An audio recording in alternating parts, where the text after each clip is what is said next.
your back? Are you gonna tell me where you went? All the messages. Assalama et bienvenue dans cette nouvelle vidéo sur ma chaîne. Aujourd'hui, j'ai le plaisir de vous présenter le 10e tome de la saga Les Rougons Macquart de Zola, Peau bouille, publié en 1882.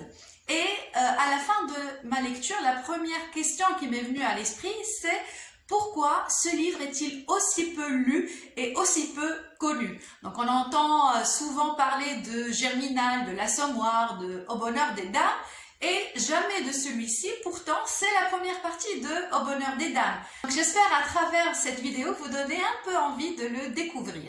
Le héros Octave Mouret arrive à Paris, s'installe dans un immeuble bourgeois et commence sa recherche d'une maîtresse pour faire son ascension sociale.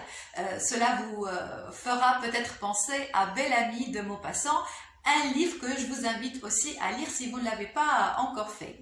J'avoue que le titre du roman n'est pas très accrocheur. Peau bouille, ça veut dire quoi? C'est un mot qui n'est plus utilisé aujourd'hui. J'ai cherché dans un dictionnaire et j'ai trouvé qu'il s'agissait de la cuisine ordinaire d'un ménage. Donc, Zola va nous parler ici de ce qui se passe derrière les portes closes, dans les coulisses de cet immeuble bourgeois. Il va consacrer beaucoup de pages à la description de cet immeuble, de sa façade luxueuse, de son magnifique escalier de marbre. Et en fait, cette façade, elle cache toute la laideur qui s'y trouve.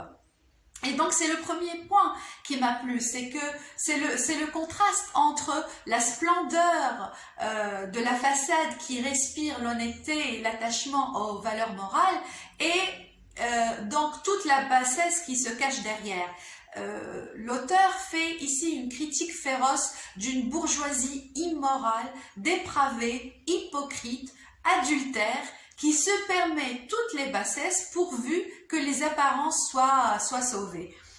Pour résumer, je dirais que c'est le livre des ordures qui se cache derrière les dorures. Ensuite, le deuxième point qui m'a plu, c'est que Zola va traiter de la condition de la femme au XIXe siècle, et plus précisément de l'éducation des jeunes filles qui sont maintenues dans l'ignorance, avec toutes les conséquences désastreuses que cela pourrait avoir sur leur vie d'adulte.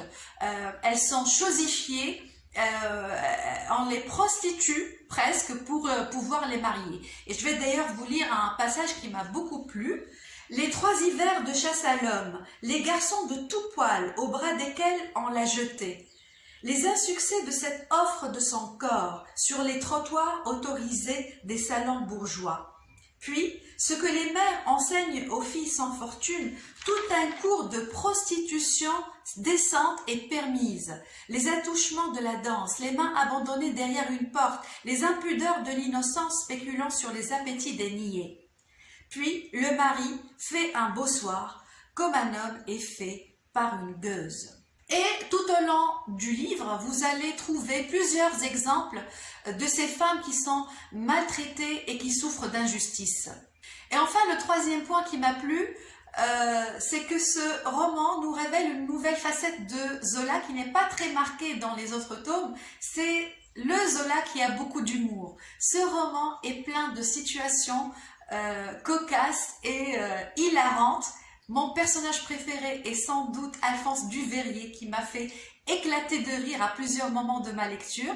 Bien sûr, Octave Mouret qui tente sa chance auprès de toutes les femmes qui habitent cet immeuble. Et il y a aussi la famille Josserand qui est un sketch à elle toute seule. Donc c'est un livre qui est plein de vie, plein de rencontres, de drames, de passions, qui se lit très facilement, qui est très agréable à lire et donc vous n'allez pas vous ennuyer pendant votre lecture. En tout cas, moi, je ne me suis pas ennuyée. Voilà, cette vidéo est maintenant terminée. J'espère vous avoir donné envie de lire ce livre. Je vous dis à très bientôt. Au revoir.